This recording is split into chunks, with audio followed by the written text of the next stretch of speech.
قرآن مجید کے کچھ مقامات کا مطالعہ کرنا ہے ایک منطقی ترتیب کے ساتھ، لہذا آج کے لیے مجھے جو موضوع دیا گیا وہ عظمت قرآن ہے۔ عظمت قرآن کے ضمن میں اس کے کچھ پہلو تو وہ ہیں کہ جن کا اقرار اور اعتراف غیر مسلموں کو بھی ہے، اور کچھ پہلو وہ ہیں کہ جن کا ادراک اور جن کا شعور صرف صاحب ایمان ہی کو حاصل ہو سکتا ہے۔ تو میں سب سے پہلے وہ پہلو بیان کروں گا کہ جس کا اعتراف غیر مسلموں نے کیا اور ڈنکے کی چوٹ کیا۔ پہلی بات یہ کہ پوری دنیا میں یہ حقیقت مسلم ہے کہ جتنی بھی کتابوں کے بارے میں یہ خیال ہے کہ وہ آسمانی ہیں، الہامی ہیں، یا جتنی کتابوں نے خود دعویٰ کیا ہے کہ وہ اس کائنات کے خالق کے کلام پر مشتمل ہیں، ان میں سے صرف ایک کتاب ہے قرآن مجید، جس کی انٹیگریٹی، اوتھینٹسٹی، اس پر قطعاً کوئی حرف آج تک نہیں رکھا جا سکا۔ باقی کوئی کتاب اپنے اصل ٹیکسٹ کے ساتھ محفوظ نہیں ہے۔ میں ہندوستان کی جو کتابیں ہیں وید اور ان کے شاستر، ان کے بارے میں تو میں کچھ عرض کرنا نہیں چاہتا، اس لیے کہ ان کتابوں کا اپنا دعویٰ بھی یہ نہیں ہے کہ وہ الہامی کتابیں ہیں۔ عام طور پر خیال یہی ہے کہ کچھ رشیوں منیوں کی اپنی تصانیف ہے، لیکن جن کتابوں کا دعویٰ ہے تورات، ہم بھی اس دعوے کو تسلیم کرتے ہیں کہ قرآن نے اس کی تصدیق کی ہے۔ اللہ کی کتاب تھی، فیہا ہدی و نور، قرآن تسلیم کرتا ہے اس میں ہدایت بھی تھی، نور بھی تھا۔ لیکن یہ کہ تورات کے ماننے والے تسلیم کرتے ہیں کہ وہ اصل تورات آج دنیا میں کہیں موجود نہیں۔ وہ تورات یا وہ احکام، دی 10 کمانڈمنٹس کہ جو پتھر کی تختیوں پر لکھے ہوئے دیے گئے تھے، ان کا آج دنیا میں کہیں وجود نہیں۔ پھر یہ کہ مزید حضرت موسیٰ علیہ السلام سے جو 5 کتابیں منسوب ہیں، سفر پیدائش اور سفر خروج وغیرہ، ان کتابوں کے بارے میں بھی یہ سب تسلیم کرتے ہیں کہ 7ویں صدی قبل مسیح میں جو ایک بہت بڑا حملہ ہوا تھا، یروشلم برباد ہوا۔ پہلے اسیریوں نے حملہ کیا، پھر بیبیلونیا کا بادشاہ نیبوکڈ نظر، اس نے شدید حملہ کیا، یروشلم کو تباہ کیا، اینٹ کی اینٹ بجا دی۔ اس کے بعد سے وہ اصل نسخہ تورات کا پوری دنیا میں کہیں نہیں۔ 150 برس تقریباً یہودی ایک طرح کی جلاوطنی کے عالم میں رہے، اسیری کے حالت میں رہے بیبیلونیا میں۔ وہاں سے جب 150 برس بعد واپس آئے ہیں تو کچھ لوگوں نے اپنی یادداشت سے پھر اس تورات کو مرتب کیا ہے۔ گویا کہ یہ بات ہمارے کہنے کی نہیں ہے، بلکہ تورات کے ماننے والے خود تسلیم کرتے ہیں کہ اصل تورات آج دنیا میں کہیں نہیں۔ اسی طرح کا معاملہ انجیل کا ہے۔ قرآن مجید تسلیم کرتا ہے وہ اللہ کی کتاب تھی، فیہ ہدی و نور، اس میں بھی ہدایت بھی تھی، نور بھی تھا، لیکن وہ اصل انجیل کہاں ہے؟ آج دنیا میں جنہیں کینونیکل گاسپلز کہتے ہیں، وہ 4 اناجیل ہیں، کوئی ایک انجیل نہیں ہے۔ میں نے ایک مرتبہ ایک پادری صاحب سے سوال کیا تھا اپنے زبانہ طالب علمی میں کہ which one of them is Bible؟ تو انہوں نے بڑا پیارا جواب دیا تھا، میں ان کی ذہانت کو خراج تحسین ادا کرتا ہوں۔ پہلے تو انہوں نے کہا none of them is Bible، لیکن اس کے بعد اپنی بات قائم رکھنے کے لیے بڑی ذہانت کے ساتھ ایک بات کہی، Bible is in them، ان میں سے کوئی، ہم یہ نہیں کہہ سکتے کہ یہ بائبل ہے، لیکن بائبل ان میں ہے۔ ویسے آپ کے علم میں ہوگا کہ 100 سے زیادہ تھیں یہ اناجیل کہ جن میں انتخاب کیا گیا تھا، تقریباً 302 میں غالباً وہ نیکیا کی یہ کاؤنسل ہوئی تھی رومن ایمپرر کے زیر اہتمام، ان میں سے 4 کو چنا گیا تھا۔ یہ کینونیکل ہے، باقی اپوکریفل ہے، وہ غیر قانونی ہے۔ بہرحال ایک بات بالکل واضح ہے، حضرت مسیح علیہ السلام کی زبان یا عبرانی ہو سکتی تھی یا ارامائک، اور ان دونوں زبانوں میں انجیل کا کوئی نسخہ آج دنیا میں موجود نہیں۔ جو اس کا سب سے قدیمی نسخہ ہے وہ بھی گریک ٹرانسلیشن ہے۔ تو معلوم ہوا کہ ٹرانسلیشن تو اصل کبھی ہو ہی نہیں سکتا۔ واقعہ یہ ہے کہ کسی بھی زبان سے کسی دوسری کتاب کو جوں کا تو منتقل کرنا ممکن نہیں۔ قرآن مجید کا یہی وجہ ہے کہ علماء ایک بہت طویل عرصے تک ترجمے کی مخالفت کرتے رہے کہ کہیں ایسا نہ ہو کہ اگر لوگوں کی توجہ تراجم کی طرف ہو جائے تو اصل ٹیکسٹ کی طرف سے توجہ ہٹ جائے۔ لہذا آپ کے شاید علم میں ہو کہ جب پہلی مرتبہ ہندوستان میں امام الہند حضرت شاہ ولی اللہ دہلوی رحمۃ اللہ علیہ نے فارسی میں ترجمہ کیا تو بعض علماء نے ان کے خلاف باقاعدہ شورش برپا کی کہ آپ نے ایک غلط کام کیا ہے، قرآن مجید کا ترجمہ نہیں ہونا چاہیے، اس لیے کہ ترجمہ اصل نہیں ہوتا۔ آپ یقین کے ساتھ کبھی نہیں کہہ سکتے کہ آپ نے ایک زبان کے مفہوم کو دوسری زبان میں جوں کا تو ادا کر۔ بہرحال ان دونوں کتابوں کے بارے میں ان کے اپنے ماننے والے اس بات کا اعتراف کرتے ہیں کہ وہ اصل کتابیں کہیں نہیں، اور دنیا میں سب نے تسلیم کیا ہے کہ قرآن واحد کتاب ہے، یعنی وہ یہ نہ مانے کہ یہ اللہ کا کلام ہے، لیکن یہ تسلیم کرتے ہیں یہ وہی کتاب ہے جو محمد نے صلی اللہ علیہ وسلم اپنی امت کو عطا کی. یعنی اصل میں تو یہ حضور کو ملی اللہ سے، اللہ نے دی امت کو، لیکن یہ کہ وہ پہلی بات کو مان لے تب تو وہ مومن ہو جائیں گے. میں نے اسی لیے کہا تھا کہ غیر مسلموں کی گواہی میں پیش کروں گا سب سے پہلے، اور یہ اس کی فہرست مجھے دینے کی ضرورت نہیں ہے. یہ بات میں پورے اطمینان کے ساتھ کہہ رہا ہوں کہ بے شمار مستشرقین نے اس بات کو تسلیم کیا ہے کہ یہ ماننا پڑتا ہے کہ اس کا ٹیکسٹ جو ہے پریزروڈ ہے، یہ محفوظ ہے، اس کی انٹیگریٹی، اوتھینٹسٹی، اس کے بارے میں کسی شک و شبے کی گنجائش نہیں. یہاں تک کہ اس کی قراءت میں اگر کہیں کوئی فرق ہے وہ فرق بھی محفوظ رکھا گیا ہے. یہ 7 قراءت اور 10 قراءت کے جو قاری جو آپ کو ملتے ہیں یقین ہے اپنی جگہ پر کہ ذرا سا اس کی موڈ آف ریسیٹیشن کے اندر بھی اگر کوئی فرق ہے تو وہ فرق بھی محفوظ ہے. یہ نہیں ہے کہ جو شخص جس طرح چاہے پڑھ لے، بلکہ یہ کہ اس کا ایک ایک شوشہ محفوظ. اس کو پھر یہ کہ سب سے بڑی بات یہ کہ اس کی حفاظت کا ذریعہ لوگوں کا حفظ، ان کے سینوں میں اس کا جمع ہو جانا.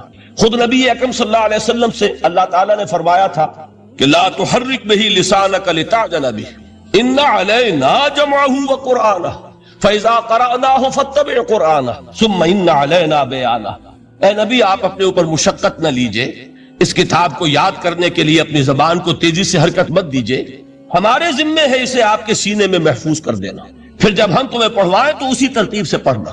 تو یہ قرآن مجید کا جمع کیا جانا یہ ہمیں معلوم ہے کہ یہ 22 برس کے عرصے میں نازل ہوا، نجمن نجمن، تھوڑا تھوڑا کر کے، لیکن اس کو جمع کرنے کا کام بھی خود اللہ نے اپنے ذمہ لیا تھا. ان علینا جمعہ وقرآنہ.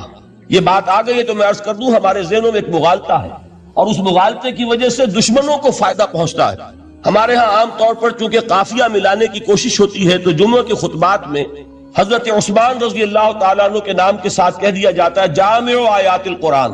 اب اس سے کہنے کا موقع ملے گا کسی کو کہ حضرت عثمان نے آیات قرآنی کو جمع کیا، یہ بہت بڑا مغالطہ ہے. اصل میں حضرت عثمان رضی اللہ تعالیٰ عنہ نے ایک نسخہ پر جمع کیا ہے، کتابت شدہ، کتاب کی شکل میں نسخہ جو ہے اس کو فراہم کرنے والے حضرت عثمان ہیں، ورنہ جمع تو اللہ نے کیا محمد کے سینے میں صلی اللہ علیہ وسلم. جمع قرآن کا معاملہ اللہ نے اپنے ذمہ لیا، یہ خود حضور کے ذمہ نہیں چھوڑا، نہ صحابہ کے ذمہ چھوڑا، بلکہ یہ کہ ان علینا جمعہ وقرآنہ، ہمارے ذمہ ہے اس کو جمع کرنا اور پڑھوا دینا. پڑھوانا ظاہر بات ہے بغیر ترتیب کے ممکن نہیں، اور احادیث میں آپ نے سنا ہوگا کہ بارہا یہ بات آپ کے سامنے آئی ہوگی کہ حضور ہر رمضان مبارک میں قرآن مجید کا دور فرماتے تھے حضرت جبرائیل کے ساتھ، اور آخری رمضان مبارک جو تھا آپ کی حیات دنیاوی کا، اس میں 2 مرتبہ پورے قرآن کا دور کیا ہے آپ نے حضرت جبرائیل کے ساتھ. اب ظاہر بات ہے جب قرآن کا دور ہوا ہے تو کیا وہ غیر مرتب تھا؟ وہ جمع ہو چکا تھا، مرتب ہو چکا تھا. البتہ حضور کے سینے میں سب سے پہلے جمع کیا گیا، اور قرآن اولاً جو جمع ہوا ہے وہ صحابہ کے بھی سینوں میں جمع ہوا ہے. وہ کتابت کی شکل میں ایک کتاب کی صورت میں موجود نہیں تھا حضور کے انتقال کے وقت، بلکہ جمع تھا صحابہ کے سینوں میں. اور صحابہ کے پاس کتابت شدہ کچھ اوراق تھے، کسی کے پاس اونٹ کی یہ شانے کی ہڈی جو ہوتی ہے بہت بڑی اور چوڑی ہوتی ہے چپٹی، اس پر لکھی ہوئی صورتیں ہیں، کسی کے پاس جھلیوں پر لکھی ہوئی، کاغذ بہت نایاب تھا. لیکن یہ کہ کتابت کی شکل میں پھر اس کو جمع کروایا حضرت ابوبکر صدیق نے رضی اللہ تعالی عنہ، اس لیے کہ جنگ یمامہ میں بہت سے حفاظ شہید ہو گئے تو تشویش پیدا ہوئی کہ اگر حفاظ شہید ہو گئے تو قرآن مجید کی حفاظت کیسے ہوگی. تب حضرت ابوبکر نے صحابہ کے مشورے سے وہ بورڈ مقرر کیا، اور ان میں جو حضور کے زمانے میں کتابت وحی کی ذمہ داری ادا فرماتے تھے انہی کو اس میں جمع کیا، اور انہوں نے پھر اس کو کتابی شکل میں جمع کیا. تو کتابی شکل میں بھی جمع کیا جانا یہ بھی حضرت ابوبکر کے زمانے میں ہو چکا ہے. البتہ حضور نے ایک رعایت دی تھی، چونکہ آپ کو معلوم ہے آپ اس علاقے میں رہتے ہیں کہ عربی زبان جیسے کہ ہر زبان کا معاملہ ہے کہ ہر بڑی زبان میں پھر نیچے بولیاں ہوتی ہیں، کولوکیل. وہ جو کولوکیل جو بولیاں ہیں ان میں مختلف طریقے سے لوگ پڑھتے تھے. اس سے پھر یہ اندیشہ ہوا کہ یہ مختلف لہجے اگر رہے تو اس سے بھی پھر قرآن کے بارے میں اختلاف ہو جائے گا. تو حضرت عثمان رضی اللہ تعالیٰ عنہ نے پھر قرآن مجید کا ایک اوتھینٹک نسخہ تیار کیا کہ اب صرف یہی نسخہ دنیا میں رہے گا، اور باقی سارے نسخے جو ہے ان کو تلف کر دیا گیا تاکہ اب وہ لہجے کا کوئی اختلاف جو ہے وہ بھی باقی نہ رہے. اور اس کے 4 نسخے تیار کیے گئے، اور وہ نسخے آج بھی دنیا میں موجود ہیں. ان میں وہ نسخہ بھی ہے کہ جس پر خود حضرت عثمان رضی اللہ تعالیٰ عنہ کی خون کے دھبے موجود ہیں کیونکہ وہ شہید کیے گئے ہیں، تو وہ ایک نسخہ جو انہوں نے اپنے پاس رکھا ہوا تھا وہ اس کی تلاوت فرما رہے تھے۔ بہرحال پہلی بات یہ ہے جو بالکل تاریخی حقیقت ہے کہ جن کتابوں کو بھی آسمانی ہونے کا دعویٰ ہے ان میں واحد کتاب ہے قرآن مجید، جس کا متن محفوظ ہے۔ دنیا میں کوئی اور کتاب ایسی نہیں ہے جو یہ دعویٰ کر کے قرآن کے مقابلے میں آ سکے۔ اور پھر آپ کو معلوم ہے کہ کتنے بڑے پیمانے پر پوری امت میں اس حفاظت قرآن کے عمل میں حفاظ حصہ لے رہے ہیں، لکھوکھا حفاظ موجود ہیں۔ بعض ممالک میں آپ کو 8-8 10-10 برس کے بچے جو ہیں وہ حافظ مل جائیں۔ کوئی دنیا میں اور کتاب نہیں ہے کہ جس کے حافظ موجود ہیں۔ بڑے بڑے علماء کی تصحیح کر دیتے ہیں 8-8 سال کے بچے کہ یہ آپ غلط پڑھ رہے ہیں۔ اس کے اس طریقے سے ایک ایک شوشہ جو ہے وہ محفوظ کر لیا گیا ہے۔ تو یہ بات جو ہے یہ قرآن مجید کی عظمت اور فضیلت کے ضمن میں پہلی حقیقت ہے کہ جسے ہمیں سامنے رکھنا چاہیے، اور اس حقیقت کے ادراک و شعور کے لیے قرآن پر ایمان لازم نہیں ہے، بلکہ یہ وہ بات ہے کہ جس کا اعتراف ہر شخص کرے گا، خواہ وہ قرآن کو اللہ کا کلام مانتا ہو یا نہ مانتا ہو۔ دوسری بات قرآن مجید کی عظمت کے ضمن میں یہ ہے، اور وہ اس پہلو سے پوری دنیا کو ماننی پڑے گی، اور واقعہ یہ ہے کہ جو ان میں اصحاب دانش و بینش ہے وہ مانتے ہیں کہ محمد الرسول اللہ صلی اللہ علیہ وسلم کا تعلق کسی پری ہسٹورک ایرا سے نہیں۔ حضور کل 1400 برس پہلے کی شخصیت ہے۔ تاریخ کا یوں سمجھیے کہ نصف النہار، the very mid day of history, کہ کوئی چیز بھی ان کی پردہ اخفاء میں نہیں ہے۔ اور حضور صلی اللہ علیہ وسلم کی یہ بات ہر شخص مانے گا کہ آپ نے تاریخ انسانی کا ایک عظیم ترین انقلاب برپا کیا۔ اس دور میں آپ کے علم میں ہوگا ابھی کچھ 6-7 سال پہلے امریکہ میں ایک کتاب شائع ہوئی دی 100، ڈاکٹر مائیکل ہارٹ اس کے مصنف ہیں۔ مشاہیر عالم کے موضوع پر اس سے پہلے بھی دنیا میں بہت کتابیں لکھی گئیں، بڑے انسان، بڑی شخصیتیں، ان کے چھوٹے چھوٹے لائف سکیچ، لیکن یہ کہ یہ کتاب اس اعتبار سے بڑی یونیک ہے، منفرد ہے کہ انہوں نے 100 افراد کا انتخاب کیا، پوری انسانی تاریخ کی عظیم ترین 100 شخصیتیں، پھر ان میں گریڈیشن کی، ان میں ایک درجہ بندی قائم کی۔ یہ 100 تو ہے عظیم ترین پوری نوع انسانی میں، ان میں عظیم ترین کون ہے، پھر نمبر 2 کون ہے، پھر نمبر 3 کون ہے۔ یہی وجہ ہے کہ انہوں نے تاریخی اعتبار سے مرتب نہیں کیا، کرونالوجیکل آرڈر میں نہیں، بلکہ اس ترتیب سے کہ جو عظیم ترین انسان ہے اس کے نزدیک نمبر 1 پر اس کو لائے، پھر نمبر 2 پر جو ان کے بعد ہے۔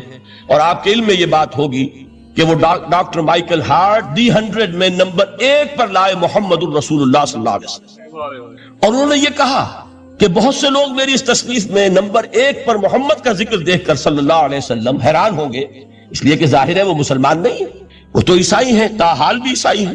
انہوں نے کہا کہ اس میں مجھے لازماً I owe an explanation، مجھے اس کی وضاحت کرنی پڑے گی، اور اس کی جو دلیل اس نے دی ہے وہ اس شخص کی ذہانت کی بہت بڑی عکاسی کرنے والی شے ہے۔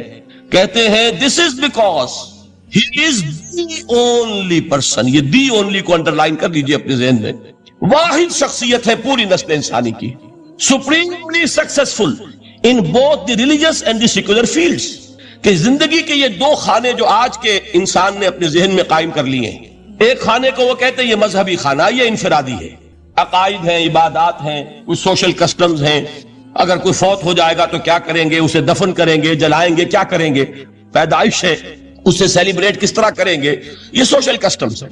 تو دنیا میں یہ مانا جاتا ہے کہ یہ تو ہے ریلیجس اور پرائیویٹ افیئر ہے زندگی کا، اور ایک ہے سیاست، معیشت، تمدن، قانون، عدالت، سیاسی نظام، معاشی نظام وغیرہ، یہ سیکولر فیلڈ ہے، اس میں کسی مذہب کی بات نہیں ہونی چاہیے، بلکہ یہ کہ جو بھی کسی ملک کے رہنے والوں کی اکثریت کی رائے ہو اس کے مطابق کام چلنا چاہیے۔ یہ ان کا ذہن ہے، ہمارا نہیں، معاذ اللہ۔ اسلام کے نزدیک انسانی زندگی انڈیویزیبل ہے، ناقابل تقسیم وحدت، یہ ایک آرگینک ہول ہے، حیاتیاتی اکائی ہے جس کو تقسیم نہیں کیا جا سکتا۔ لیکن جدید ذہن کا تصور یہی ہے۔ اس تصور کے پس منظر میں دیکھیے کہ جو سب سے بڑی تحسین ہو سکتی تھی اور جو سب سے زیادہ ٹریبیوٹ پیش کرنے کا انداز ہو سکتا تھا وہ شخص نے پیش کر دیا حضور کو، کہ دونوں میدانوں میں بیک وقت انتہائی کامیاب انسان پوری تاریخ میں صرف ایک ہے، اور وہ محمد ہے صلی اللہ علیہ وسلم۔ اس لیے کہ جتنی بڑی شخصیتیں اور نظر آتی ہیں وہ یک رخی ہیں، یا ادھر عظیم ہیں یا ادھر عظیم ہیں۔ جو ادھر عظمت کی حامل ہیں دین میں، مذہب میں، اخلاق میں، روحانیت میں، جیسے حضرت مسیح خود یا گوتم بدھ، ان کا سیاست میں اس میں کوئی دخل نہیں، کوئی انقلاب برپا نہیں کیا، کوئی نئی حکومت قائم نہیں کی، تو وہاں انہیں زیرو دینا پڑتا ہے. اور اس کے برعکس سکندر اعظم ہے، اٹیلا ہے، چنگیز ہے، ہٹلر کو بھی چاہے تو شامل کر لیں، جس کی فتوحات جو ہے وہ جنگل کی آگ کی طرح پھیلی ہیں. کوئی مشرق سے مغرب تک پہنچ گیا، کوئی مغرب سے مشرق تک چلا آیا. ہٹلر کہاں آپ کو سکندر اعظم کہاں سے چلا؟ مقدونیہ سے اور دریائے بیاس تک پہنچا، اور ادھر سے چنگیز ادھر سے گیا وہاں تک پہنچا ہے. اٹیلا جو ہے سینٹرل ایشیا سے اور یورپ کے میدانوں تک پہنچا ہے. لیکن مذہب اور اخلاق کے میدان میں انہیں صرف زیرو دینے سے کام نہیں چلتا، کوئی مائنس ویلیو معین کرنی پڑتی. یہ ہے دنیا کی عظیم ترین شخصیتوں کا حال. ایک شخصیت ایسی ہے محمد کی صلی اللہ علیہ وسلم کہ ان کے بارے میں یہ کہنا مشکل ہو جائے گا کہ ان کی زیادہ عظمت جو ہے وہ مذہبی میدان میں ہے یا زیادہ عظمت جو ہے وہ سیاسی اور ملکی میدان میں ہے. ایک نئی تہذیب، ایک نیا تمدن، ایک نیا طرز حکومت، ایک نیا نظام معیشت، ایک نیا سماجی اور معاشرتی نظام، ایک نیا قانون فوجداری، ایک نیا قانون دیوانی، زندگی کے ہر اعتبار سے ایک انقلاب برپا کیا ہے. یہ ہے محمد الرسول اللہ کا وہ کارنامہ جس کو کہ غیر مسلم بھی تسلیم کرنے پر مجبور ہے. چنانچہ شاید آپ نے نام سنا ہو، ہندوستان نے جو بڑے بڑے انقلابی پیدا کیے اس صدی میں، ان میں ایک ایم این رائے، جو کمیونسٹ انٹرنیشنل، جو ماسکو میں یوں سمجھیے کہ پوری دنیا میں اشتراکی تحریکوں کو کنٹرول کرنے والا ادارہ، یہ شخص اس کا بہت اہم کارکن رہا ہے، ایم این رائے. اس نے ایک کتاب لکھی دی ہسٹوریکل رول آف اسلام، اور وہ تسلیم کرتا ہے کہ تاریخ انسانی میں عظیم ترین انقلاب وہ ہے جو محمد نے برپا کیا صلی اللہ علیہ وسلم. تو یہ چیز دوسری ہے کہ جس کو ماننا پڑتا ہے. لیکن آپ حیران ہوں گے کہ یہ سیرت کا جلسہ تو نہیں تھا، میں قرآن کی عظمت بیان کر رہا تھا. یہاں اب اصل میں جس چیز کی طرف آپ کی توجہ دلانی مقصود ہے وہ یہ ہے کہ اس عظیم ترین انقلاب کے لیے حضور کا اعلی انقلاب قرآن تھا. اتر کر ہرا سے سوئے قوم آیا اور ایک نسخہ کیمیا ساتھ لایا. اس قرآن کے ذریعے ذہن بدلے، لوگوں کی سوچ بدلی، عقائد بدلے، نقطہ نظر بدلا، ان کا ویلیو سٹرکچر تبدیل ہو گیا. پہلے زندگی عزیز ترین متاع شمار ہوتی تھی، اب موت سب سے بڑھ کر خوش آئند ہے. شہادت ہے مطلوب و مقصود مومن، نہ مال غنیمت نہ کشور کشائی. یہ انقلاب یہ در حقیقت کس کے ذریعے سے ہوا ہے؟ سورہ فرقان میں اللہ تعالیٰ نے ارشاد فرمایا حضور سے، فَلَا تُطِعِ الْكَافِرِينَ وَجَاهِدْهُمْ بِهِ جِهَادًا كَبِيرًا. اے نبی آپ ان کافروں کی باتیں نہ مانیے، ان کے کہنے کی طرف متوجہ نہ ہوئیے، اور اس قرآن کے ذریعے سے جہاد کیجئے. جیسے کہ ابھی آپ کو بتایا نظام الدین صاحب نے، اصل انقلاب جو محمد نے برپا کیا صلی اللہ علیہ وسلم وہ تلوار کے ذریعے نہیں ہے. تلوار کے ذریعے انقلاب کی تکمیل ہوئی ہے. تو در حقیقت جو انقلاب آیا ہے، انقلاب پہلے آتا ہے انسان کی سوچ میں، انقلاب آتا ہے انسان کے نقطہ نظر میں، انقلاب آتا ہے انسانوں کی شخصیتوں میں، ان کے کردار میں، ان کے شب و روز کے انداز میں. یہ انقلاب کون سی تلوار سے آیا؟ محمد تو تنہا تھے صلی اللہ علیہ وسلم، ایک فرد واحد سے دعوت کا آغاز فرمایا. یہ قرآن تھا در حقیقت، یہی سب سے بڑی تلوار ہے محمد الرسول اللہ صلی اللہ علیہ وسلم کی. اس سے ذہنوں کو بدلا ہے، عقائد بدل دیے ہیں، نظریات بدل دیے ہیں، اسی سے لوگوں کا تزکیہ کیا ہے، اسی کو ان کے اندر اتارا ہے. یہ در حقیقت میں علامہ اقبال کا وہ شعر میرے سامنے آ رہا ہے، چوں بجا در رفت جہاں دیگر شبد. عظمت قرآن کے ذکر میں فرماتے ہیں جب یہ قرآن کسی کے اندر اتر جاتا ہے اس کے اندر انقلاب آ جاتا ہے. ہی از اے چینج پرسن. اس کی سوچ بدل گئی، نقطہ نظر بدل گیا. پہلے وہ کائنات کو سمجھتا ہوگا کہ خود بخود چل رہی ہے، اندھا بہرا مادہ اسے چلا رہا ہے، بائی این ایکسیڈنٹ یہ وجود میں آئی ہے. اب وہ سمجھتا نہیں، ایک اللہ ہے، علی کل شیء قدیر بکل شیء علیم، الحی القیوم، جس نے اس کائنات کو بنایا ہے، جو اسے چلا رہی ہے، جو مدبر ہے، یدبر الامر من السماء الى الارض، تدبیر فرما رہا ہے. وہ ہے کہ جس نے اس کائنات کو پیدا فرمایا. پھر یہ کہ پہلے وہ سمجھتا ہو کہ میری زندگی کیا ہے، وہی جو کہ شہنشاہ ظفر نے کہا تھا کہ عمر حیات مانگ کے لائے تھے 4 دن، بہادر شاہ ظفر آخری تاجدار خاندان مغلیہ کا، کہ عمر دراز مانگ کے لائے تھے 4 دن، 2 آرزو میں کٹ گئے 2 انتظار میں. کل زندگی کیا ہے؟ یہ 30 40 50 60 70 برس. قرآن نے بتایا نہیں. اور جو ترجمانی کی اقبال نے، تو اسے پیمانہ امروز و فردا سے نہ ناپ، جاویداں پہم دواں ہر دم جواں ہے زندگی. یہ تو ایک ابدی سلسلہ ہے، اس کے لیے کوئی اختتام ہے ہی نہیں. یہ موت جو ہے یہ دی اینڈ نہیں ہے، موت ایک زندگی کا وقفہ ہے، یعنی آگے چلیں گے دم لے کر. یہ انقلاب ہے انسان کے فکر کا اور سوچ کا. اس انقلاب کے نتیجے میں وہ جماعت تیار ہوئی صحابہ کرام کی، ڈیڈیکیٹڈ، کمیٹڈ، جو آخرت کے طالب تھے، جو اللہ کے عاشق، محمد کے دیوانے صلی اللہ علیہ وسلم، تن من دھن قربان کرنے کے لیے تیار۔ حضور کے چشم ابرو کی جنبش جو ہے وہ ان کے لیے گویا کہ ایک حکم کے درجے میں ہے، جس کی کہ لازماً تعمیل ہوگی۔ اور انہوں نے اپنی گردنیں کٹوا دی، اپنے گھر اجڑوا دیے، اپنا دنیا کا جو بھی کچھ اثاثہ تھا وہ قربان کر دیا، نشاور کر دیا۔ تب کہیں جا کر انقلاب آیا، اور یہ شخصیتیں جو تیار ہوئیں تو ان کے تیار کرنے میں ذریعہ کیا ہے؟ قرآن۔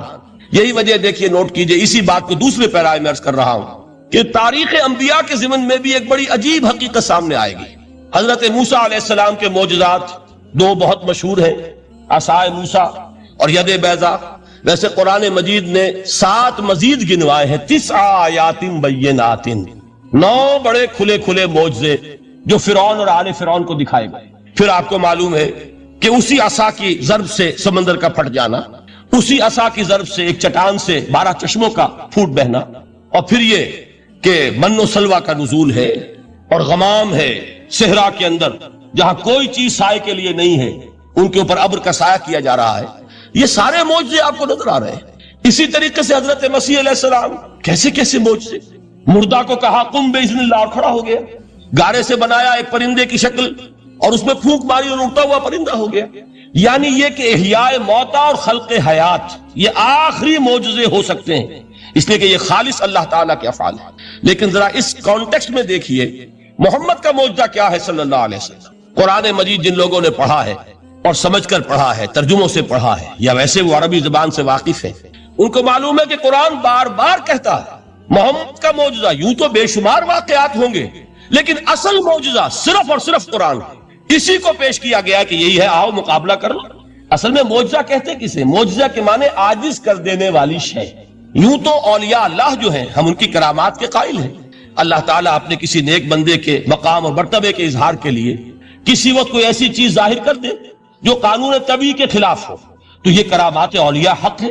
اور اس درجے کی جو ظاہر بات ہے کہ جب اولیاء کے لیے کرامات ہے تو انبیاء کے لیے تو بہت ہوں گی۔ اصل معجزہ کسے کہتے ہیں؟ جسے کوئی نبی چیلنج کے ساتھ پیش کرتا ہے کہ یہ ہے میری رسالت کا ثبوت، آؤ مقابلہ کر لو۔ حضرت موسیٰ علیہ السلام کے جو اصل معجزے تھے وہ 2 تھے۔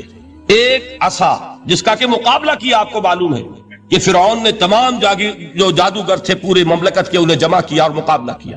تو جس چیز کو کہ پیش کیا جائے چیلنج کے ساتھ کہ آؤ تو مقابلہ کر لو، وہ اصل معجزہ ہوتا ہے اس نبی اور رسول کا۔ تو حضور صلی اللہ علیہ وسلم کا اصل معجزہ، یعنی معجزات، آپ یہ مغالطے میں مبتلا نہ ہو، میں بقیہ معجزات کی نفی نہیں کر رہا، یہ واقعات اپنی جگہ حق ہیں کہ حضور کو پتھر سلام کرتے تھے، حضور صلی اللہ علیہ وسلم جس کھجور کے تنے کے ساتھ ٹیک لگا کر خطبہ دیا کرتے تھے، جبکہ ابھی مسجد نبی میں ممبر نہیں بنا تھا، جب تعداد زیادہ ہو گئی مسلمانوں کی اور ضرورت محسوس ہوئی کہ ذرا بلند مقام پر کھڑے ہو کر آپ خطبہ ارشاد فرمائیں، تو پھر وہ ممبر بنا کر رکھا گیا۔ پہلے مرتبہ جب آپ ممبر پر چڑھ رہے تھے خطبہ دینے کے لیے، تو اس کھجور کے سوکھے تنے میں سے ایسی آواز آئی جیسے کوئی بچہ بلک بلک کر رو رہا ہو کہ وہ سعادت جو مجھے حاصل رہی تھی آج تک میں محروم ہو گیا۔ تو یہ انبیاء کا مقام ہے۔ مولانا روم نے اسی لیے کہا ہے کہ فلسفی کو منکر حنانہ است، از حواس انبیاء بیگانہ است۔ فلسفی اور عقلیت پرست انسان وہ تو حنانہ کا انکار کر دے گا، کیسے ممکن ہے سوکھا تنا اور اس کے اندر سے بچے کی طرح بلکنے کی آواز آئے، لیکن یہ اس لیے کہ وہ انبیاء کے خصوصی احوال جو ہے ان کو جانتا نہیں۔ اس قسم کے خرق عادت واقعات حضور کی زندگی میں بھی بے شمار ہوئے، لیکن حضور کا وہ معجزہ جس میں تحدی کے ساتھ چیلنج کے انداز میں کہا گیا کہ آؤ مقابلہ کرنا، وہ صرف اور صرف قرآن ہے۔ چنانچہ آپ سورہ بنی اسرائیل میں دیکھیں گے قُلْ لَئِنِ اجْتَمَعَتِ الْإِنسُ وَالْجِنُّ عَلَىٰ أَن يَأْتُوا بِمِثْلِ هَٰذَا الْقُرْآنِ لَا يَأْتُونَ بِمِثْلِهِ وَلَوْ كَانَ بَعْضُهُمْ لِبَعْضٍ ظَهِيرًا۔ اے نبی چیلنج کر دیجئے، اگر تمام انسان اور تمام جن مل کر یہ چاہیں کہ اس قرآن جیسی کوئی تصنیف کر دیں، تو چاہے وہ ایک دوسرے کا کتنی بھی اس میں مدد کریں اور تعاون کریں، وہ ہرگز قرآن جیسی کتاب تصنیف نہیں کر سکتے۔ اس سے آگے بڑھ کر یہ بات کہی گئی، اچھا پورا قرآن نہیں لا سکتے، اس قرآن کی طرح کی 10 صورتیں ہی تصنیف کر لو۔ جب اس کا بھی جواب نہیں دیا گیا تو جسے کہتے ہیں برسبیل تنزل، اور پنجابی میں کہتا ہے کہ برے کو گھر تک پہنچانا، وہ برے کو گھر تک پہنچانے کے لیے فرمایا ایک صورت ہی بنا لاؤ۔ یہ سورہ ہود میں اور سورہ یونس میں یہ مضمون آیا، اور پھر سورہ بقرہ میں ہجرت کے بعد جو پہلی سورت نازل ہوئی اس میں پھر اس کو دہرا دیا گیا، وَإِن كُنتُمْ فِي رَيْبٍ مِّمَّا نَزَّلْنَا عَلَىٰ عَبْدِنَا فَأْتُوا بِسُورَةٍ مِّن مِّثْلِهِ۔ وَدُعُوا شُهَدَاءَكُم مِّن دُونِ اللَّهِ إِن كُنتُمْ صَادِقِينَ کہ اگر تمہیں کوئی شک ہے اس کتاب کے بارے میں جو ہم نے نازل فرمائی ہے، شک کیا ہوگا؟ شک اسی بات میں ہوگا کہ شاید یہ محمد کا اپنا کلام ہے صلی اللہ علیہ وسلم، یا کوئی اور انسان ہے جو انہیں سکھا پڑھا رہا ہے۔ اگر تمہیں اس نوعیت کا کوئی شک ہے تو اس جیسی ایک سورت بنا لاؤ، فاتو بسورۃ من مثلی، اور نوٹ کیجئے گا سورۃ العصر بھی سورت ہے، سورۃ الکوثر بھی سورت ہے، 3 آیات بھی اگر ایسی تم تصنیف کر کے لے آؤ تب تو تمہیں کچھ شک کرنے کا حق حاصل ہوگا، اور اگر نہیں کر سکتے تو جان لو فَإِن لَمْ تَفْعَلُوا وَلَن تَفْعَلُوا، پھر اگر تم ایسا نہ کر سکو اور ہرگز نہیں کر سکو گے، ذرا چیلنج کا انداز دیکھیے کہ ہرگز نہیں کر سکو گے، فَاتَّقُوا النَّارَ الَّتِي وَقُودُهَا النَّاسُ وَالْحِجَارَةُ، ڈرو اس آگ سے جس کا ایندھن بنیں گے انسان اور پتھر۔ اب اس بات کو سمجھیے کہ تاریخی حقیقت ہے یہ، جس کا کوئی کافر انکار نہیں کر سکتا، کہ وہ کوئی شخص اس چیلنج کو قبول کرنے کی جرات نہیں کر سکتا۔ اگر جھوٹ موٹ کو بھی کوئی کھڑا ہو جاتا اور کہتا کہ ٹھیک ہے میں نے یہ ایک صورت بنائی ہے اور میرا دعویٰ یہ ہے کہ یہ قرآن جیسی ہے، تو ایک کنٹروورسی تو پیدا ہو جاتی ہے نا۔ کچھ لوگ چاہے کہتے کہ نہیں یہ قرآن کے سطح کی نہیں ہے، لیکن یہ کہ اس کا دعویٰ تو ہو جاتا۔ لیکن تاریخ یہ بتا رہی ہے کہ سرے سے کسی شخص نے اس کی جرات نہیں کی، اس درجے وہ قرآن سے مرعوب ہوئے۔ تو حضور کا سب سے بڑا معجزہ جو آج تک زندہ ہے، اس کو ذہن میں رکھیے، میں نے جو حضرت موسیٰ حضرت عیسیٰ کے معجزات گنوائے ہیں وہ در حقیقت ان کی اپنی ذات کے ساتھ تھے۔ ید بیضا موسیٰ کے ساتھ تھا، عصا معجزہ اس وقت تھا جب موسیٰ کے ہاتھ میں تھا، اس کے بعد کئی سو برس تک وہ صندوق سکینہ جو ہے، تابوت سکینہ، اس میں وہ عصا رکھا رہا، لیکن اب وہ معجزہ نہیں تھا، وہ سوکھی لکڑی تھی، اس کے سوا کچھ نہیں۔ تو تمام انبیاء اور رسول کے معجزے ختم ہو گئے، وہ ان کی ذات کے ساتھ تھے۔ محمد رسول اللہ کی رسالت دائمی ہے تا قیام قیامت، لہذا معجزہ بھی آپ کا دائمی ہے، وہ معجزہ آج بھی موجود ہے۔ البتہ میں ادھر ضرور توجہ دلاؤں گا کہ قرآن مجید کے اعجاز کے 3 پہلو ہیں۔ پہلا پہلو، اور زیادہ تر اسی کی طرف توجہ زیادہ ہوئی ہے، وہ ہے قرآن کی فصاحت، بلاغت، ادبیت، اس کی چاشنی۔ ظاہر بات ہے کہ اس کا شعور اور ادراک صرف عربوں کو ہو سکتا ہے، بلکہ میرے خیال میں ناراض نہ ہو اہل عرب تو آج کے عربوں کو بھی نہیں ہو سکتا۔ یہ اسی دور کے عرب، ان کی اپنی جو اس وقت کی زبان تھی، اس زبان میں فصحاء، بلغاء، شعراء، خطباء، ان کو اتنا ذوق تھا کہ وہ باقی پوری دنیا کو کہتے تھے یہ گونگے ہیں، بولنا ہمیں آتا ہے، خطیب ہم ہیں، شاعر ہم ہیں، خطبہ ہم دے سکتے ہیں، شعر ہم کہہ سکتے ہیں، باقی سب تو عجمی ہیں، گونگے ہیں، ان کے اندر نہ فصاحت ہے، نہ بلاغت ہے، نہ ان کے کلام میں چاشنی ہے، نہ اس کے اندر کوئی شکو ہے۔ یہ دعویٰ جنہیں تھا، جب ان کے منہ بند ہو گئے قرآن کو سننے کے بعد کہ اس کلام کا کوئی مقابلہ ممکن نہیں ہے، جو ان کے سبع معلقہ کے شعراء میں سے آخری شاعر وہ ایمان لے آئے، اس کے بعد جب ان سے کہا گیا کہ اب آپ شعر نہیں کہتے، حضرت عمر نے ایک مرتبہ ان سے سوال کیا کیا بات ہے، اب آپ نے شعر کہنے چھوڑ دیے؟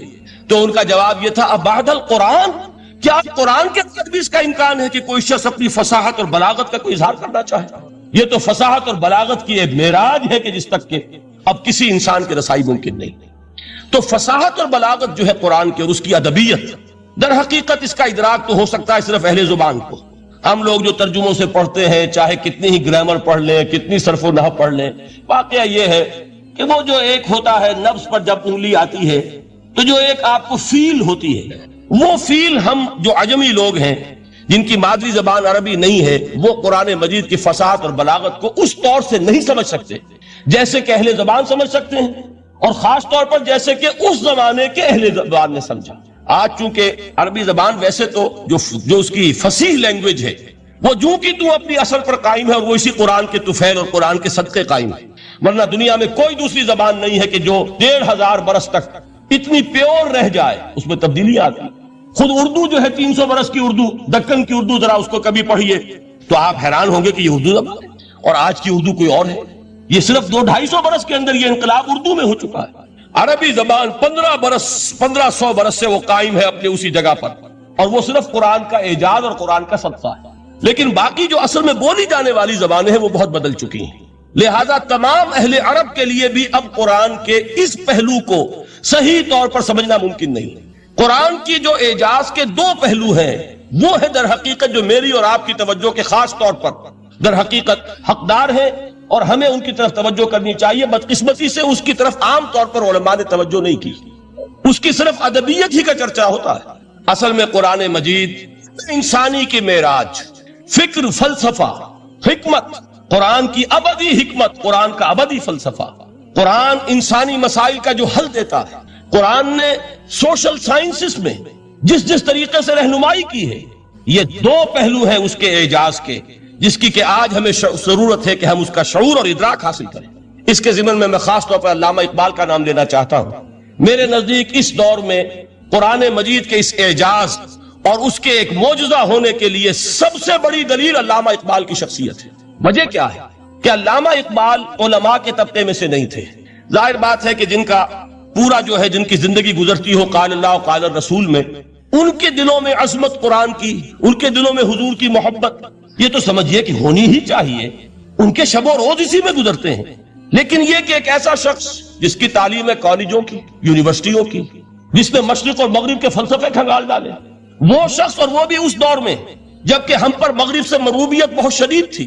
آج تو وہ مروبیت بہت کم ہو چکی ہے۔ آج تو ہمارا عام نوجوان جو ہے وہ آنکھوں میں آنکھیں ڈال کر بات کرتا ہے، اس میں خود اعتمادی ہے۔ ہمارا بھی اپنا ایک معاشی نظام ہے، ہمارا اپنا ایک سیاسی نظام ہے، ہمارا ایک اپنا سماجی نظام ہے، ہماری اپنی سوشل ویلیوز ہیں۔ آج کا نوجوان الحمدللہ احیاء اسلام کی وہ جد و جہد جو ہے وہ مرحلہ در مرحلہ بہرحال آگے بڑھ رہی ہے۔ وقت لگے گا، لیکن یہ کہ اس میں یقیناً ترقی ہوئی ہے۔ اسی کا مظہر یہ ہے کہ خود اعتمادی ہے۔ We have confidence۔ ہم جانتے ہیں کہ اسلام ایک دین ہے، مکمل دین ہے، اس کے پاس زندگی کے تمام مسائل کا حل ہے۔ لیکن یہ ہے آج 1985 کی بات۔ علامہ اقبال اس صدی کے آغاز میں گئے ہیں یورپ، جبکہ ہم محکوم تھے انگریز کے۔ ایک حاکم قوم کے ہاں جا کر اس سے مروبیت کتنی شدید اس وقت تھی، جو جاتا تھا اکثر و بیشتر جو ہے واپس آتا تھا تو کھڑے ہو کر پیشاب کرنا ضروری سمجھتا تھا، اس لیے کہ اس نے وہاں پر لوگوں کو یہی کرتے دیکھا۔ ان کا لباس، ان کی وضاقت، ان کی تہذیب، ان کا تمدن، ہر طرح سے ان کے گن گاتا ہوا، ان کے لیے وہ بہت قصیدے جو ہے تعریف کے کہتا ہوا آتا تھا۔ لیکن ایک علامہ اقبال کی شخصیت وہ ہے کہ وہ یہ خود کہتے ہیں کہ میں اس آگ میں ڈالا گیا ہوں مثل خلیل، مغربی تہذیب کے اس الاؤ میں مجھے اس طرح ڈالا اللہ نے جیسے کہ حضرت ابراہیم کو آگ میں ڈلوایا۔ میں اس تہذیب کے اس الاؤ کے اندر سے ہو کر آ رہا ہوں، اور میں نے یہ دیکھ لیا ہے کہ یہ تہذیب کھوکھلی ہے، اس کے اندر کوئی پائیداری نہیں ہے، نظر کو خیرہ کرتی ہے تب چمک تہذیب حاضر کی، یہ صناعی مگر جھوٹے نگوں کی ریزہ کاری ہے، اور دیار مغرب کے رہنے والوں خدا کی بستی دکان نہیں ہے، کھڑا جسے تم سمجھ رہے ہو وہ اب ذرے کا معیار ہوگا، تمہاری تہذیب اپنے خنجر سے آپ ہی خودکشی کرے گی، جو شاخ نازک پہ آشیانہ بنے گا ناپائیدار ہوگا۔ اب آپ اندازہ کیجئے وہ شخص جو بنیادی طور پر فلسفی ہے، فلسفے کا طالب علم، وہ جرمنی اور انگلستان میں جا کر فلسفے کھنگالنے کے بعد اسے اگر تسکین حاصل ہوئی، اس کی جو علم کی پیاس تھی اگر اسے سیری حاصل ہوئی تو صرف قرآن کے ذریعے سے، نہ کہیں جہاں میں اما ملی، جو اما ملی تو کہاں ملی میرے جرم خانہ خراب کو تیرے عفو بندہ نواز میں۔ یہ وہ شخص ہے آخری زندگی میں ان کا کام صرف ایک رہ گیا تھا، قرآن کی تلاوت۔ بڑے بڑے فلسفی ملنے آتے تھے علامہ اقبال سے ملنے، وہ سمجھتے تھے بڑی لائبریری ہوگی، جیسے بڑے وکیل اس کی لائبریری آپ کو معلوم ہے کتنی جلدیں رکھی ہوگی، خوبصورت جلدیں بنی ہوئی، ایسے ہی کوئی بڑا فلسفی، بڑا پروفیسر، اس کی سٹڈی، اس کی کتابیں بڑی مروب کن ہونی چاہیے۔ لیکن علامہ اقبال کے ہاں سب کتابیں اٹھوا دی تھی انہوں نے، صرف ایک کتاب رہ گئی، اور سید نذیر نیازی کا نام آپ نے سنا ہوگا۔ انہوں نے جب یہ گواہی دی ہے، یہ واقعہ شاید آپ کے علم میں نہ آیا ہو، یہ بہت اہم واقعہ ہے۔ وہ یہ لکھتے ہیں کہ میں نے ایک مرتبہ علامہ سے پوچھا کہ کچھ لوگ اعتراض کرتے ہیں یا یہ خیال ظاہر کرتے ہیں کہ آپ نے اپنا فلسفہ خودی نیٹشے سے لیا ہے، کوئی کہتا ہے فلاں سے لیا ہے، کوئی کہتا ہے فلاں سے لیا ہے، کچھ آپ خود بتا سکیں گے کہ آپ کے فلسفہ خودی کی سورس کیا ہے؟ تو علامہ نے کہا کہ اچھا کل فلاں وقت آ جانا تو میں تمہیں لکھوا دوں گا، ڈکٹیٹ کرا دوں گا۔ تو سید نذیر نیازی کہتے ہیں کہ میں بہت خوش ہوا کہ یہ سعادت میرے حصے میں آ رہی ہے کہ علامہ اقبال خود مجھے تحریر کرائیں گے کہ میرے فلسفے کی سورس کیا ہے، میں نے کہاں سے اخذ کیا۔ دوسرے روز وہ گئے، حاضر ہوئے، بڑے ہی ارمانوں کے ساتھ پینسل اور کاپی لے کر بیٹھے۔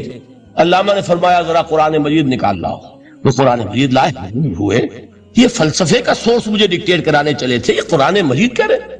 کہا کہ ذرا سورۃ الحشر اس کا آخری رکوع، وَلَا تَكُونُوا كَالَّذِينَ نَسُوا اللَّهَ فَأَنسَاهُمْ أَنفُسَهُمْ أُولَٰئِكَ هُمُ الْفَاسِقُونَ۔ اے لوگوں، ان لوگوں کے مانند نہ ہو جانا جنہوں نے اللہ کو بھلا دیا تو اللہ نے انہیں اپنی خودی سے غافل کر دیا، اپنے آپ سے بیگانہ بنا دیا۔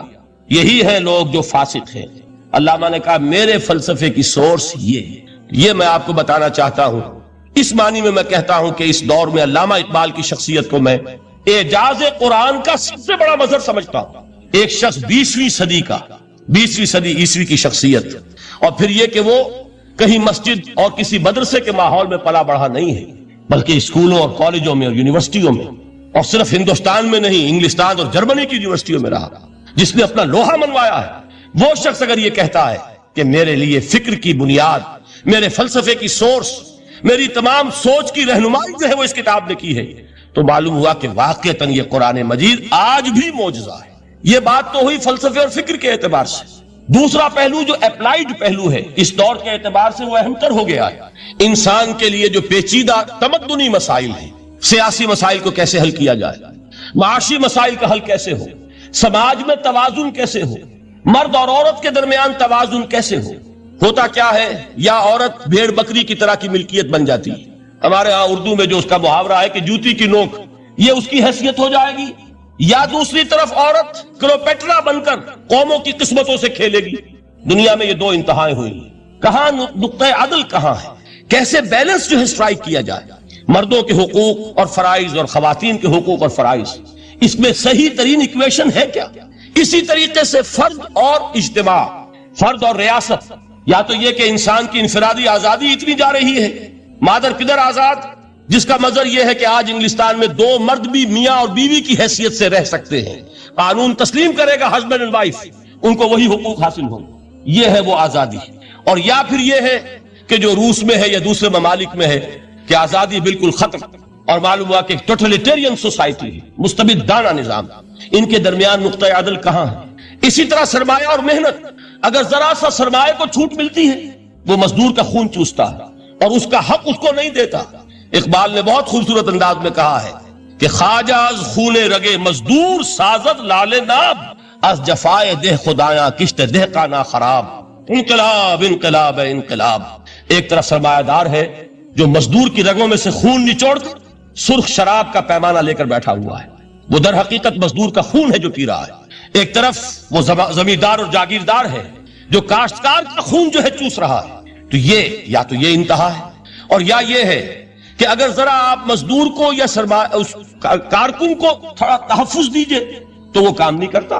ہمارے ہاں پچھلے دور میں یہی ہوا تھا، میں یہ برملا کہتا ہوں، آج بھی آپ کے سامنے کہہ رہا ہوں کہ بڑے واقعہ یہ ہے، بہت بڑا کارنامہ سر انجام دیا تھا۔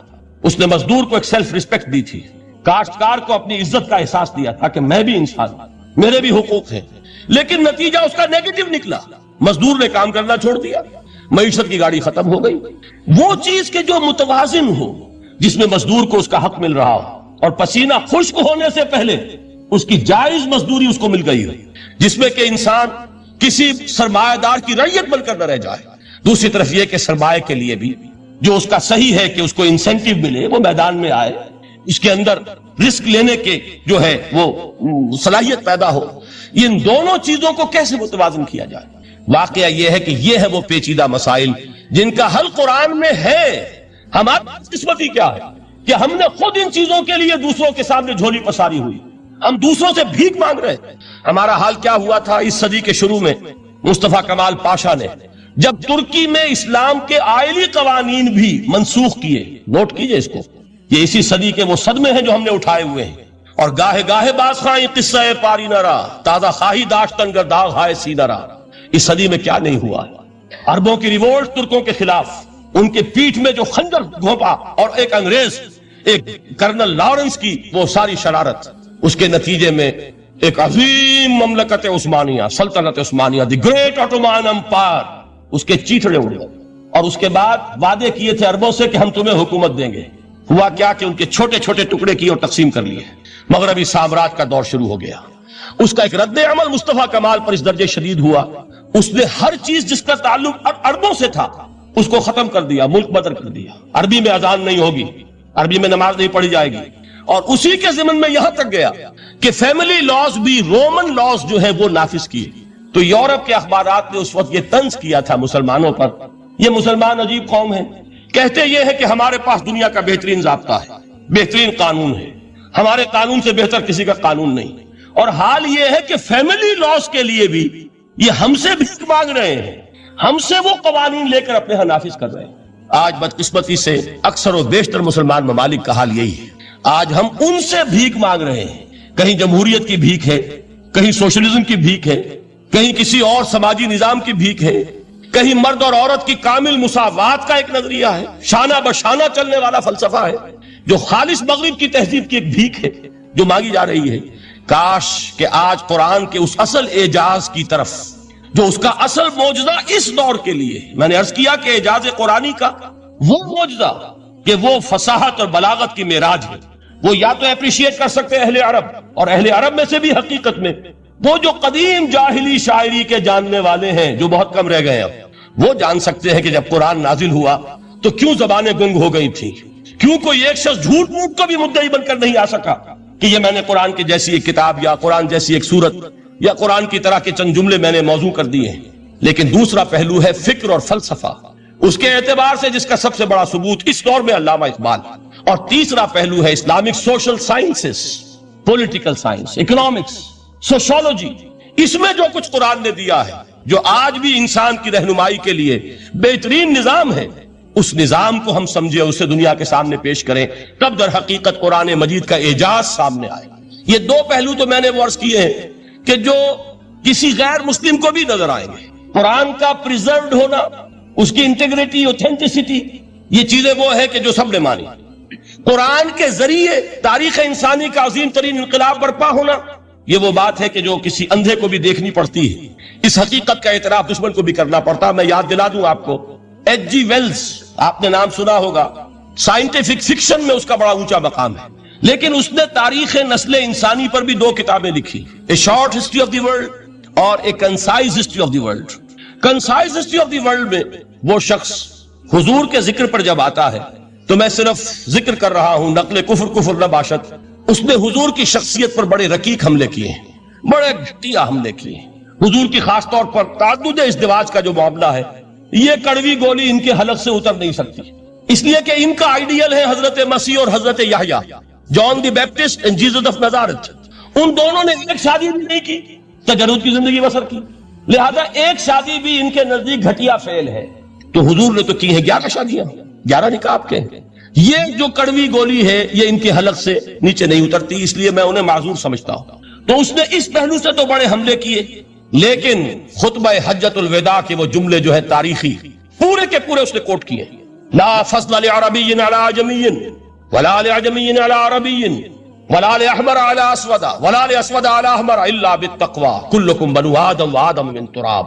کسی عرب کو کسی عجمی پر کوئی فضیلت نہیں، کسی عجمی کو کسی عرب پر کوئی فضیلت نہیں، کسی گورے کو کسی کالے پر کوئی فضیلت نہیں، کسی کالے کو کسی گورے پر کوئی فضیلت نہیں سوائے تقوی کے۔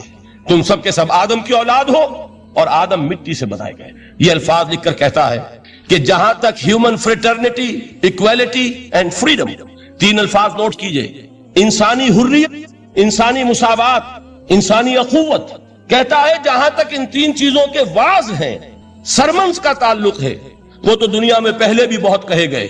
عیسائی ہونے کے باوجود خاص طور پر نام لیتا ہے جیسس آف نازارت۔ سرمنس تو حضرت مسیح کے ہاں بھی بہت مل جائیں گے کہ تمام انسان برابر ہیں، سب کو بھائی بھائی ہونا چاہیے، سب انسان آزاد ہیں، تمیز بندہ و آقا فساد آدمیت ہے۔ لیکن وہ کہتا ہے کہ یہ ماننا پڑتا ہے تاریخ انسانی میں مرتبہ ان اصولوں پر ایک انسانی معاشرہ قائم کیا محمد نے صلی اللہ علیہ وسلم، یعنی حضور کے ساتھ یہ معاملہ ایمپٹی سلوگنز کا نہیں ہے، یہ صرف باز نہیں ہے، یہ صرف سرمنز نہیں ہے، یہ ایمپٹی سلوگنز نہیں ہے۔ He translated these things into actuality، ایک حقیقت، ایک واقعہ کی شکل دی ہے محمد نے صلی اللہ علیہ وسلم۔ وہ معاشرہ پیدا کیا جس میں انسانی اخوت، انسانی مساوات اور انسانی حریت، یہ تینوں اقدار بتمام و کمال موجود تھی۔ یہی وجہ ہے اس صدی میں نوٹ کیجئے، گاندھی جی، موہن داس کرم چند گاندھی، جس کو آج پوری دنیا میں تسلیم کیا جاتا ہے، عالم عرب میں بھی مہاتما گاندھی کی بڑی عزت ہے۔ پنڈت نہرو کا کسی زمانے میں استقبال ہوا تھا ریاض میں، تو ہمیں بہت غصہ آیا تھا کہ مرحبا برسول السلام، welcome to the prophet of peace, یہ الفاظ تھے کہ جن سے پنڈت نہرو کا استقبال ہوا تھا۔ غصہ ہمیں بہت آیا، یہ رسول کا لفظ استعمال کر دیا انہوں نے۔ بعد میں ہم نے سوچا بھائی رسول کے معنی ان کے ہاں ایلچی کے ہیں، تو انہوں نے اس کو اپنی جو بھی غلطی میں سمجھا یا صحیح سمجھا، اس کو چھوڑ دیجئے، میں کوئی سیاسی گفتگو نہیں کرنا چاہتا، انہوں نے سمجھا کہ یہ شخص اس وقت امن کا پیغام بر ہے، لہذا اس کو ویلکم کیا ہے۔ بہرحال گاندھی جی کا جہاں تک معاملہ ہے، آپ کے علم میں ہے کہ پوری دنیا میں اس شخص کی عظمت کو تسلیم کیا گیا ہے۔ ہمارا معاملہ ہندوستانی مسلمانوں کا معاملہ یہ دوسرا ہے۔ وہ تو آپ کو معلوم ہے کہ جوتا جسے کاٹتا ہے اسے پتا چلتا ہے کہ یہ جوتی کاٹ رہی ہے، ورنہ دیکھنے والے کو پتا چلے گا بڑا خوبصورت جوتا ہے، بڑا عمدہ جوتا ہے، کوئی اس میں خرابی نہیں ہے، لیکن جسے وہ پنچ کر رہی ہے اسے پتا ہے کہ یہ ہے کیا۔ اس اعتبار سے ہمارا معاملہ علیحدہ ہے، لیکن دنیا کو بہت خوبصورت اور بہت ہی اعلیٰ اور بہت ہی اونچی شخصیت ایک نظر آتی ہے۔ بہرحال ایک پہلو سے یقیناً ماننا پڑے گا اس کی عظمت کو کہ ہندو قوم کے لیے اور ہندوستان کے لیے، اس کی آزادی کے لیے جو عظیم جدوجہد کی ہے، اس میں کوئی شک نہیں۔ میں اس وقت جو بات عرض کرنا چاہتا ہوں کہ 1937 کا تصور کیجئے۔ 1937 میں آپ کو معلوم ہے 1935 میں قانون بنا تھا اور پہلی مرتبہ الیکشنز ہوئے تھے بر صغیر میں 1937، اور وہ ہوئے تھے صوبائی الیکشنز۔ ان کے نتیجے میں وزارتیں قائم ہوئی، مسلم لیگ نے بائیکاٹ کیا تھا الیکشن کو، لہذا پورے ہندوستان میں تمام صوبوں میں کانگریس کے وزراء کی وزارتیں بنی۔ ہریجن اخبار میں ایک مقالہ لکھا تھا گاندھی جی نے اس وقت، جس میں کہ ان کانگریسی وزراء کے سامنے نصیحت کے انداز میں یہ بات رکھی تھی کہ آج جب کہ آپ لوگوں کو اختیار مل رہا ہے اور حکومت، یہ پہلی انسٹالمنٹ تھی جو انگریزوں نے دی تھی ہمیں، سیلف رول یا ہوم رول کی پہلی انسٹالمنٹ تھی، تو جو بھی تمہیں اختیارات مل رہے ہیں اس میں میں تمہارے سامنے حضرت ابو بکر اور حضرت عمر کی مثال رکھتا ہوں۔ یہ ہے وہ بات کہ جادو وہ جو سر چڑھ کر بولے۔ عربی میں کہتے ہیں الفضل ما شہدت بہ الاعداء، اصل فضیلت وہ ہے جس کا کہ دشمن اعتراف کرے۔ مہاتما گاندھی اگر اعتراف کر رہا ہے کہ تاریخ انسانی کی عظیم ترین شخصیتیں حکومت کی سطح پر وہ ابو بکر اور عمر ہیں، تو ابو بکر اور عمر کس درخت کے پھل ہیں؟ وہ شجرہ طیبہ، شجرہ نبوت ہے کہ جس کے پھل ہیں ابو بکر اور عمر، جن کو تربیت دی ہے محمد نے صلی اللہ علیہ وسلم۔ تو معلوم ہوا کہ یہ چیزیں وہ ہیں کہ جس کا لوہا آج دنیا مان رہی ہے، لہذا ہمیں قرآن مجید کے اعجاز کے پہلو سے ان اعتبارات سے خود بھی توجہ کرنی چاہیے اور دنیا کو بھی ادھر متوجہ کرنا چاہیے۔ اب میں تبرکاً 3 مقامات سے میں نے آیات پڑھی ہیں، قرآن مجید کی عظمت کا وہ ادراک اور شعور جو ہمیں ہو سکتا ہے۔ ہم وہ کہ جو قرآن کو مانتے ہیں اللہ کا کلام، ہم اس بنیاد پر سمجھے کہ اللہ نے اپنے کلام کی کیا مدح کی ہے۔ اور نمبر 2 یہ فارسی کا ایک مصرع ہے کہ قدر گوہر شاہ داند یا بدانت گوہری، ہیرے جواہرات کی قدر و قیمت یا بادشاہوں کو معلوم ہوتی ہے جو ان میں کھیلتے ہیں، اور یا یہ کہ جوہری کو جو ان کا کاروبار کرتا ہے، جانتا ہے، پہچان ہے، پرکھتا ہے۔ عام آدمی کو کیا پتا، اس کے ہاتھ میں اگر کوئی آپ ہیرا رکھ دیں، وہ سمجھے شاید کو کوئی کانچ کا ٹکڑا، اسے اس کے اندر کوئی فرق محسوس نہیں ہوگا۔ قدر گوہر شاہ دانت یا بدانت گوہری، کہ ہیرے جواہرات جو ہیں ان کی قدر و قیمت کا اندازہ یا بادشاہوں کو ہوتا ہے یا جوہری کو ہوتا ہے۔ تو قرآن مجید کا عظمت کا صحیح ادراک یا اللہ کو یا محمد الرسول اللہ کو ہے صلی اللہ علیہ وسلم۔ باقی جو کچھ دنیا دیکھتی ہے وہ تو وہ ظاہر کا ایک پہلو ہے، وہ تاریخی حقائق ہیں جو میں نے آپ کے سامنے رکھے۔ باقی قرآن مجید کی عظمت کا کوئی صحیح ادراک ہو سکتا ہے، یا وہ اللہ تعالیٰ کی زبانی اور یا ہوگا محمد الرسول اللہ صلی اللہ علیہ وسلم کے فرامین کی روح سے۔ اسی لیے میں نے 3 جگہ سے آیات پڑھی ہیں۔ ایک مقام سے سورہ رحمان کی ابتدائی 4 آیات، سورہ یونس کی 2 آیات، سورہ حشر کی 1 آیت، اور 3 احادیث نبویہ ہیں جن کا میں نے ذکر کیا ہے، اس لیے کہ تیسری جو ہے وہ بہت طویل حدیث ہے، وہ پوری میں اس وقت نہیں پڑھ سکتا تھا، اس کے صرف ابتدائی اور آخری کلمات میں نے اس وقت آپ کو سنائے۔ میں تھوڑی سی تشریح ان کی کروں گا تاکہ قرآن مجید کی عظمت کا جو نقش میرے اور آپ کے قلب پر ہونا چاہیے وہ صحیح در حقیقت ان آیات اور احادیث کی روشنی میں ہمارے دلوں پر قائم ہو جائے۔ دیکھیے قرآن مجید کی عظمت یہ کلام ہے، اس کی کلام کی عظمت کا پہلا پہلو ہے متکلم کی عظمت کے اعتبار سے۔ عربی میں کہا جاتا ہے کہ کلام الملوک ملوک الکلام ہے، بادشاہوں کا کلام کلاموں کا بادشاہ ہوتا ہے۔ بادشاہ جب گفتگو کرے گا معلوم ہوگا شاہانہ انداز ہے، ایک کوئی بھکاری گفتگو کرے گا یا کوئی کنجرا گفتگو کرے گا، سبزی فروش کرے گا، کوئی مچھلی فروش کرے گا، ہر ایک پتہ چل جائے گا کہ کون بولا، وہ جس کو کہتے ہیں کہ تانت باجی راگ پایا۔ 2 جملے کوئی شخص بولے گا پتہ چل جائے گا کتنے پانی میں ہے، اس کے علم